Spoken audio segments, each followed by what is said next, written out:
And so we are live. It's a lovely evening to all of you that are joining us this time. If obviously it's 20. If you are watching or following us from different parts of the world, it could be morning, afternoon, or the same time as Zambia. You're most welcome to this conversation. Basically, around this conversation, we talk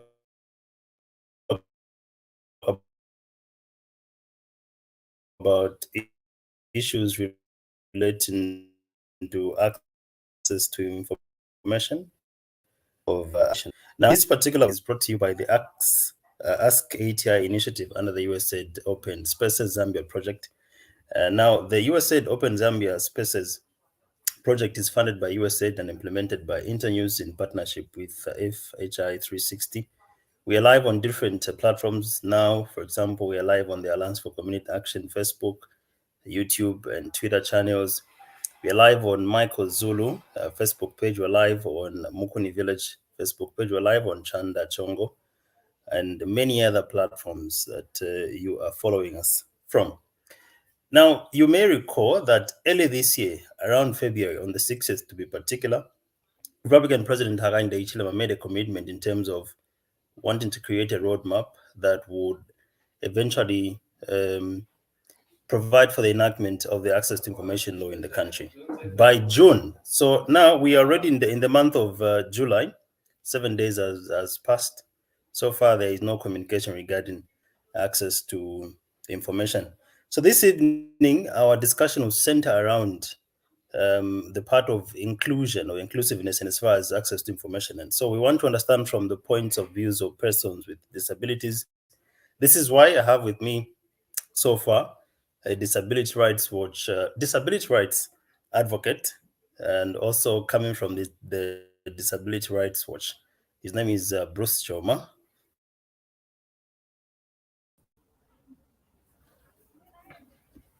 Thank you so much, sir, for joining us. You are most welcome. Thank you, Josias. I'm glad to be here on this platform again and discussing a very important topic. Say hi to our audience. Yes, indeed. Your network is bumping, but I could hear you. Yes, I was just greeting those who are tuned in to this program this evening. Okay. At least now you're quite audible. I hope I am as well that side. The network was bumping, but I think you're better now. Okay. Let's delve into it, Mr. Joma. From the point of views of persons with disabilities, I've mentioned in my preamble that the president mentioned that by June we're supposed to have this law in action already, and we're talking about access to information. 7 days so far in the month of July, nothing, no talk about it. Firstly, what is your comment regarding the delay to enact this particular act? Thank you, Josias. The access to information bill has been pending for many years now. We started off as freedom of information, access to information. Now we're at ATI, and we have seen successful governments from the time of MMD, when we began pushing for the access to information legislation. We've moved to through the 10 years of the Patriotic Front, and now we are 2 years into UPND, and this particular piece of legislation promise from governments.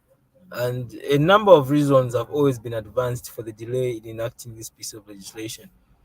And we are quite concerned because one of the key things that the UPND administration campaigned on was the fact that they were going to expedite reforms that had been pending for a long time that have a bearing on good governance.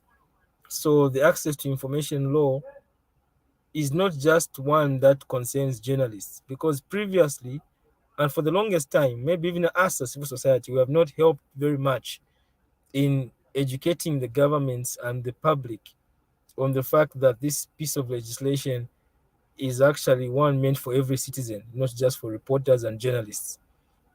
So it is unfortunate that the deadlines keep being missed and that this particular bill is not being forthcoming we are anxious as Zambians to be able to have this piece of legislation, and I think it's unfortunate that the relevant members of the executive have not moved to ensure that this bill gets tabled. We know that we have seen already the kind of bills that have been prioritized for the next session, and we are not very we are not inspired because we don't see this particular bill being prioritized.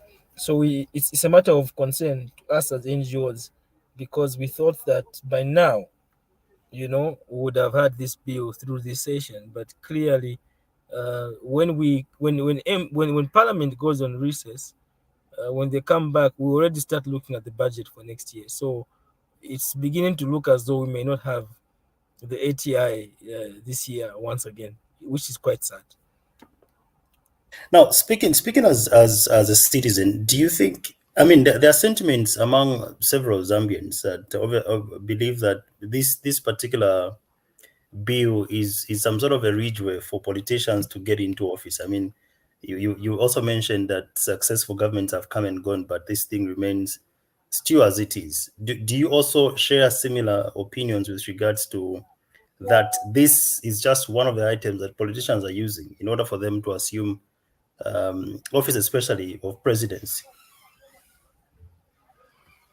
Yeah, it's always. I mean, politicians by nature, they make promises, and they always look at low-lying fruits, things that have not been done by other regimes before them, and they want to promise that they will do those things. That is the nature of politicians. And those who may think that this particular bill has become a campaign tactic may be justified to hold those thoughts. But ultimately, the power lies with the people. And I think that this is the difference that we have, that especially in the 2021, the young people demonstrated in no uncertain terms that they are the ones who have got the power to decide who governs. We saw the impact of social media, the youth vote, and I think it would be careless for the UPND administration to think that they can continue to delay the delivery of their campaign promises, especially on issues that border on good governance, such as access to information, freedom of assembly, in terms of repealing the Public Order Act, and also ensuring that we have an inclusive electoral system and process through constitutional review processes. So those are things that should not only end at being campaign promises, but they are things that have potential to actually make a regime unpopular. So that is the reality. And I think that is the point we are always driving. That as NGOs, sometimes when we advocate for things, we are sometimes accused of being partisan or championing an opposition agenda. And yet we are just speaking what the people want, and reminding leaders of the need for them to be accountable to the promises they made. Let us bring it to context in relation to this evening's conversation. And I'm also happy that you mentioned that access to information law does not only or will not only benefit the media, but also citizens as they are. Let us now line this particular conversation to persons with disabilities. How is it at the moment? How is access to information in the absence of the law itself for persons with disabilities? Thank you, Joseph. That's a very important question. Whilst general citizens are struggling to access information from government, even with their abilities to access information that is in print form and other inaccessible formats, persons with disabilities have always struggled to access public documents. Even just accessing a public record like a court judgment, you will not find it in an accessible version, a soft copy or a one in braille or whatnot. And then you are talking now about government reports. It is only now that government has begun to put some of these reports into braille, but very few copies are produced and they are distributed accordingly. So when it comes to access to information, the essence of the access to information law that we are advancing for government to enact is to provide a mechanism that should allow the government to provide information to a citizen on demand on a matter that is of public interest. Of course, there are classified documents everywhere in the world. Governments classify documents for national security reasons, and that is understood. But things that are required for citizens to be able to know what government is doing, like the way that money is being dispersed in public, expenditure from the budget, issues of the financial reports from statutory bodies, issues bordering on cabinet decisions, issues bordering on statutory instruments, those records that the public needs to have, statistics on enrollment of people in school, salaries of public officers, declaration of assets. Right now we are struggling as a country to know who has declared and where they have declared. We were told by one government official that there's the office of the filer, which doesn't exist. So we need all those are public, those are concerns around access to information. So for people with disabilities, their primary requirement is that information must be in a form that is accessible to them. That means that they must be able to have information in Braille for those who are visually impaired and can read Braille. They should be able to have information that is provided for in sign language for those who require that because they can't hear, they need to be able to see and understand. There has to be simplified formats. There are people with intellectual disabilities who might not understand complicated expressions, words, and long documents. They require visuals, simplified documents. All those are ways of making things affordable, accessible to persons with disabilities. So, in the absence of this law, not only are we disadvantaging ordinary citizens, but we are making it even more complicated for people with disabilities to understand things that directly concern them. For instance, one of the key instruments that government is using to mainstream disability is the social cash transfer program. From the time the new Dawn government formed the administration, they revised the guidelines for the cash transfer programs to remove the requirement for a person to have a severe disability certification. That information has not been provided publicly to persons with disabilities in accessible formats. There are still a lot of them who are eligible to receive this grant who don't know that the guidelines have been reviewed. That's an access to information issue. So we need to be able to ensure that once a law is enacted, it will give a duty to public officers to provide information on time and in an inclusive and accessible manner for every citizen. Because we also know that, whereas we always talk about Braille, Braille is for those who have gone to school and have learned Braille. If you have not learned Braille in school, you will not be able to read a Braille document. Meaning you are confined to depending only on audio, the things that you are told by your family members and your friends, because you can't read Braille. So it's important for us as a country to reflect on the need to have the ATI because it will enhance inclusive access to information by all groups, including the vulnerable, such as persons with disabilities.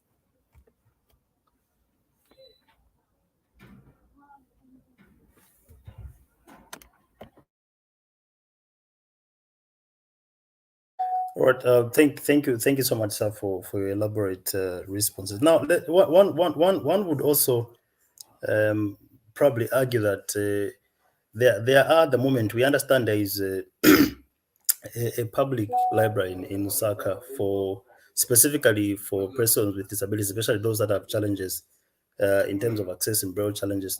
Are such public institutions equipped fully to ensure that information is distributed evenly to these respective groupings?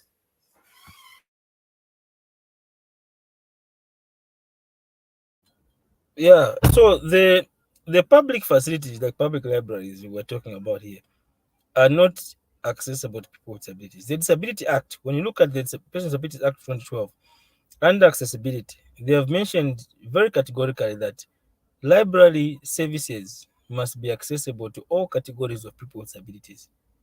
And the priority must be public libraries. Places like the library that is in town on Cairo Road, that place near Lusaka Hotel, the library for the visually impaired, it has now been renamed. It's now also a cultural center and whatnot for the visually impaired in Chirenje. That is a resource center that should be able to provide the rehabilitation to newly people who have just acquired a visual impairment in terms of blindness to be able to know how to live, read information separately. I mean, in a way that they can manage to read without sight. But what we have seen is that if you go there, the institution is heavily under-resourced. It has a grant from the Minister of Community Development, but ideally the Minister of Education also is supposed to be funding it in terms of actually providing teaching and learning materials, books, and updated the information. When you go into that library, what you find there is very odd publications that are totally relevant to the current socio-economic context. One of the things that the ATI is supposed to help us to achieve is to ensure that persons with disabilities are also accessing um, information communication technologies. You know, the screen reader softwares for laptops and phones are a very good solution to accessibility to information. But look at things like government reports that are published in PDF and in formats that you can't read on a computer, the screen reader software. You disadvantage people who are blind from accessing information. So we have to really begin to reflect on the power of digitalization. That libraries now have become very effective online, and we must make online platforms equally inclusive and accessible to patients with disabilities.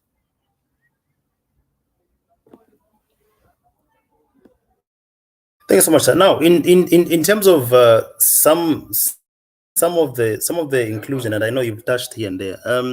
What would you rather, the, for example, the bill which we are now advocating to be into law?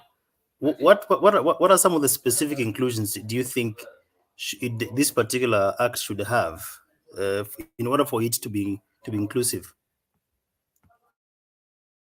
So in the ATI bill, we need to be able to include um, very specific very specific measures that speak to production of information, public data and information in accessible formats.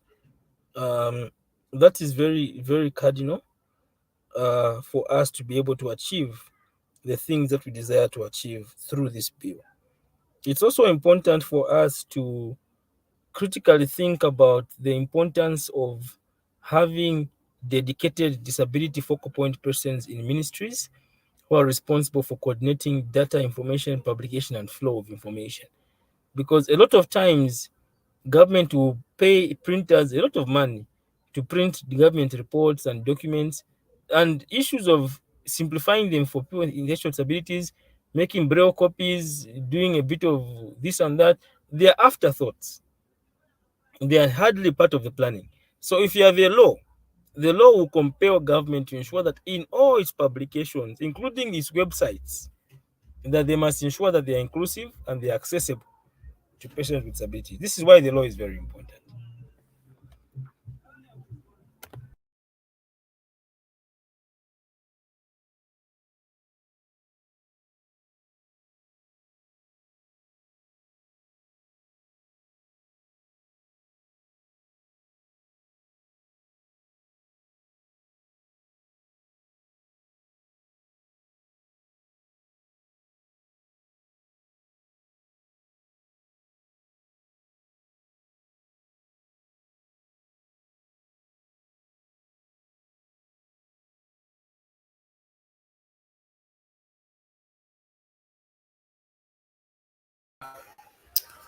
So we apologize for the bad internet connectivity. We hope that Bruce would come back again so that we continue with the conversation. Otherwise, you're free to drop your comments, your contribution, if you have any question, also any observations regards to the access to information.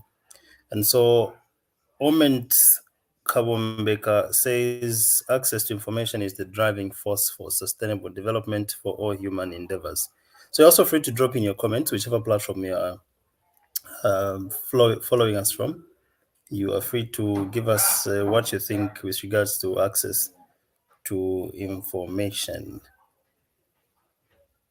So earlier we just mentioned to say that this particular bill, which is the Access to Information Bill, according to Republican President Hakainde Hichilema, early February this year, uh, was supposed to have been enacted into law by June. So we are already in July so far, and obviously advocacy around this particular issue continues.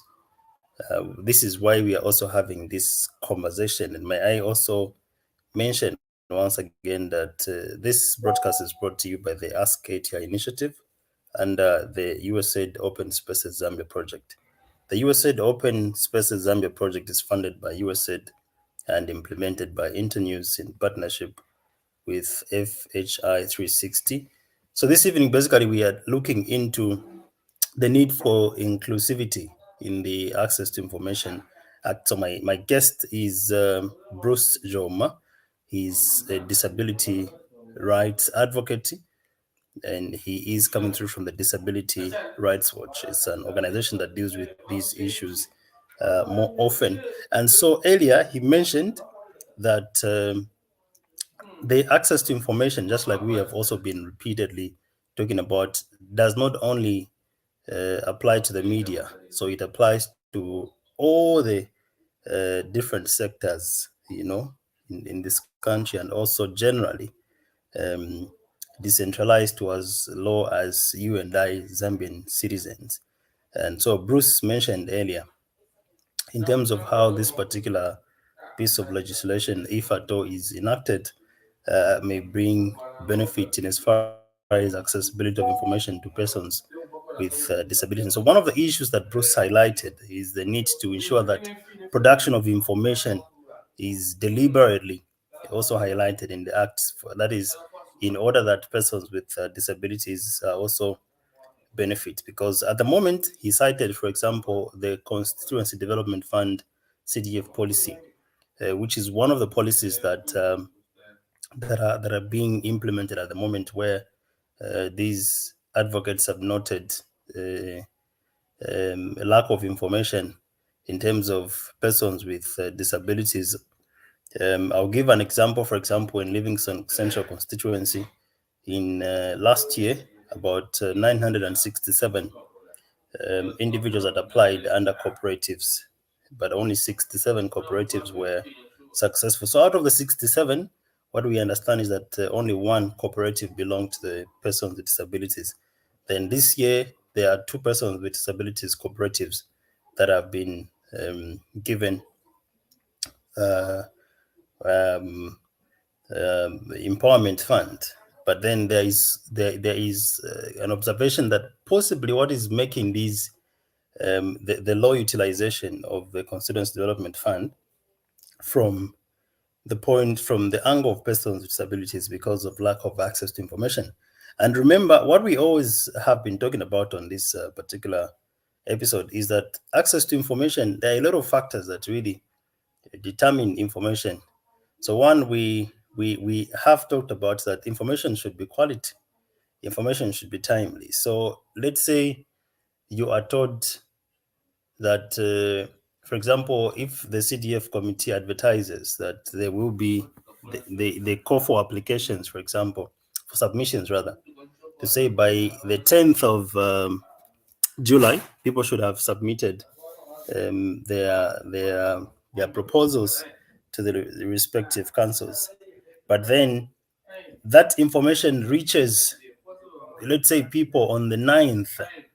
So automatically it means therefore that only a few are going to have access to that, because obviously, because of, on paper itself is saying the deadline is 10th, but the advert is released on the 9th. So that explains the aspect of information not being timely. So we are saying earlier with Bruce, information should be timely also. So persons with disabilities, there are a lot of them that some have hearing, others have visual impairments. And so Bruce noted, for example, that when this information is being given at the moment, there are challenges, for example, that this information is not much of it in Braille, for our colleagues who have visual impairments. Although there is a bit of improvement here and there, but the country can do better, especially when the access to information bill is enacted, to ensure that now everyone is sort of included in as far as access to information is concerned. You're also free to drop in your comments, your contributions, in case you have a question also. Please feel free. Let us know how you think.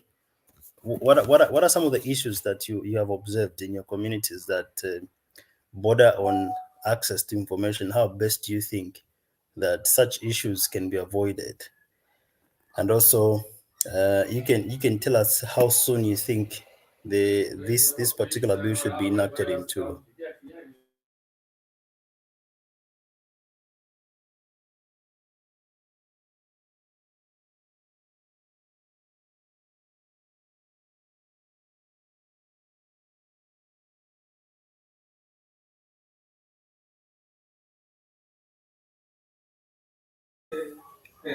So I'm trying to see if Bruce can join back so that we continue the conversation. There was earlier bad internet connectivity from both our ends. So I'm trying to invite him back so that he can join back and we continue with this particular conversation. So far, if you observe, if you go to the Alliance for Community Action (ACA) Facebook page, you will notice that there has been a continued thread in terms of giving daily updates on the demand for um, the access to information. Um, a lot of notable individuals are commenting on this particular piece. One of them is prominent legal practitioner Linda Kasonde, governance advocate rather, Michael Zulu, and several others individuals, plus you, and also citizen journalists also have been carrying out different stories in relations to the same. So this particular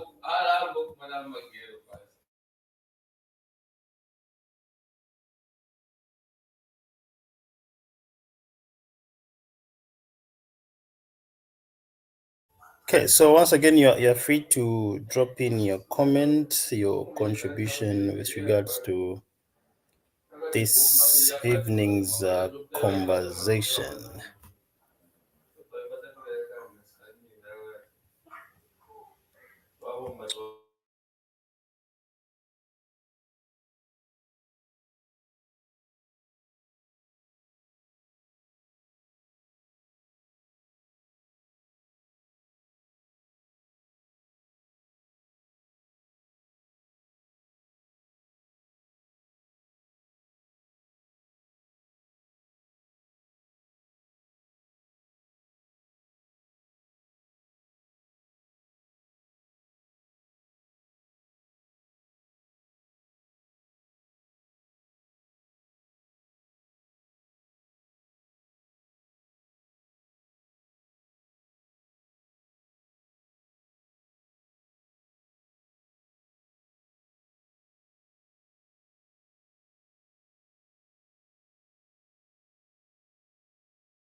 Trying to have Bruce back on the channel so that we are able to continue the conversation. But please feel free to also give us your opinion with regards to our conversation, which is access to information, especially on the part of persons with disabilities.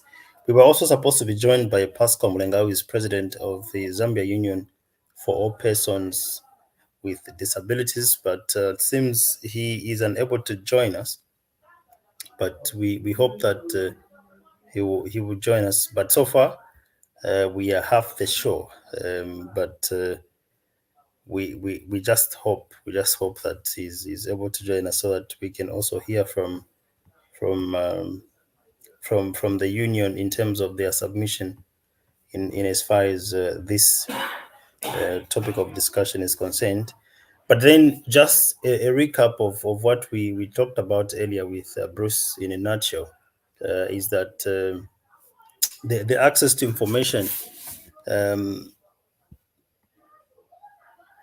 bill has sort of delayed for to be enacted into law in Zambia, and there is a general feeling from members of the public that possibly this is just being used as a ladder for many politicians to just enter among many campaign promises. We understand that this particular issue dates way back from the 1990s, coming back to the 2000s. Now we are here in 2023. But however, President Hakainde Hichilema gave hope in February this year that possibly the act could have been enacted by June. And so far, Bruce earlier indicated that from the bills that are being taken to Parliament for consideration at the moment, access to information is not one of them that are being mentioned. And so this however, has sort of triggered more fear in terms of hoping for the enactment of this particular law. So basically, we are talking or discussing access to information.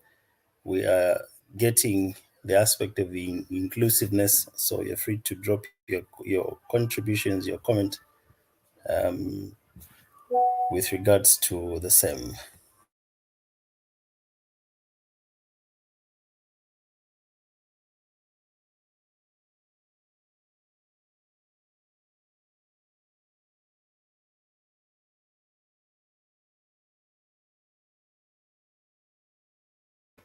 But also maybe just to highlight that it is you and I's fundamental right to ask for and receive information held by public organizations and bodies. And this is why Bruce and I earlier mentioned that this particular, the access to information law, for example, once enacted, will not only benefit the media. So remember, I mentioned that it is your right to ask and receive information held by public organization. Remember that what we want, for example, let me give an example of the Constituency Development Fund. Constituency Development Fund is provided for by law, you know. So you have the right, for example, to ask certain information that you need to know about either accessibility or anything concerning the city, because that is people's money, that is public money, you know.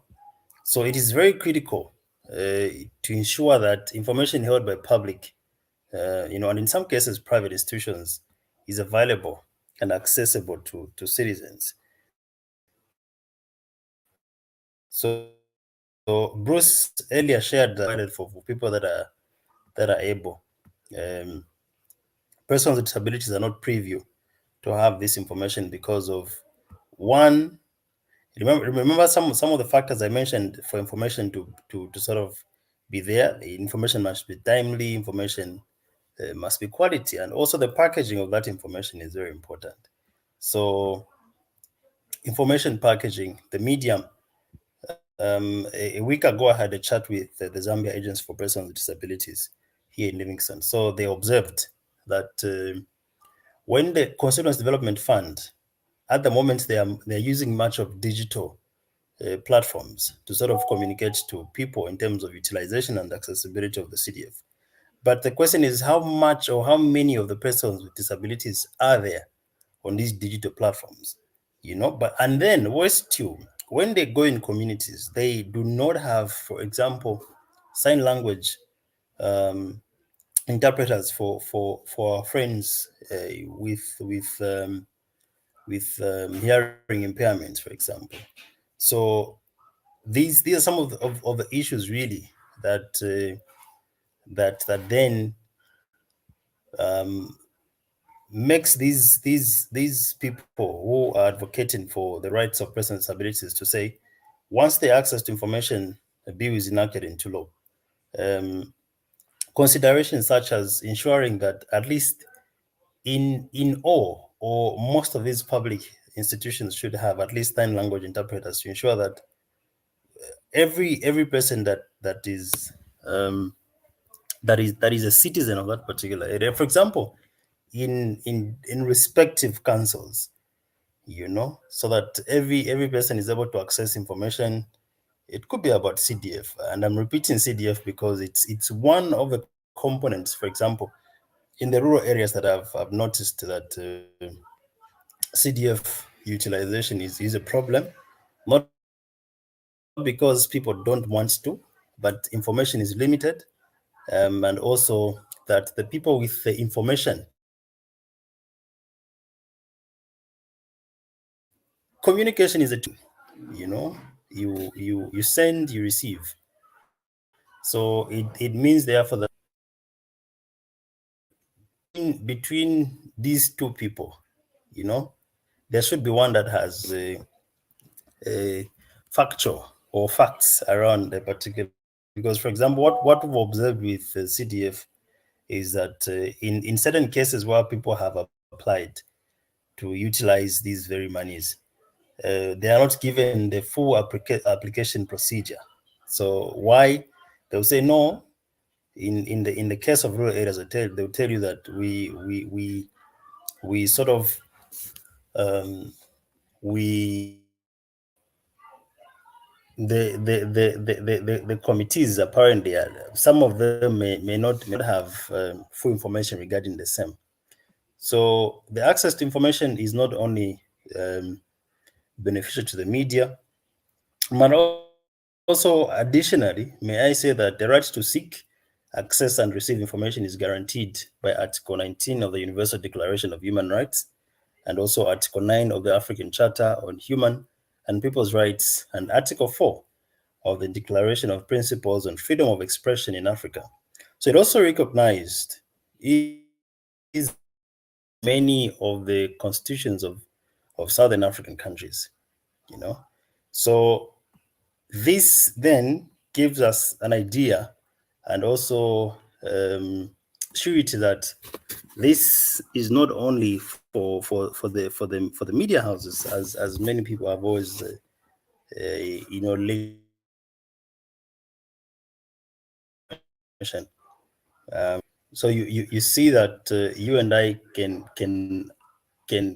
benefit from legislation. So hence it's important that we demand for the enactment of this particular issue, so that you are able to work freely, in a council.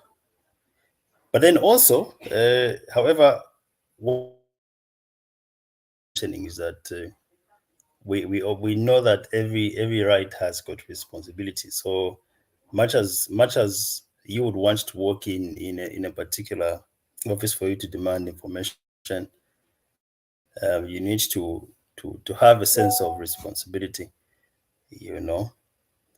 because at the end of it all, where every right has a limit in as far as accessing is concerned. So you're free to drop in your comment, your contributions, your question with regards to how you think access to information can benefit you as a citizen, and also our sisters who are in the category of persons with disabilities. I'm trying to, as much as possible, connect back Bruce, but I think he's facing connectivity challenges. But we can see how best we can we can have this conversation with some of you in comments.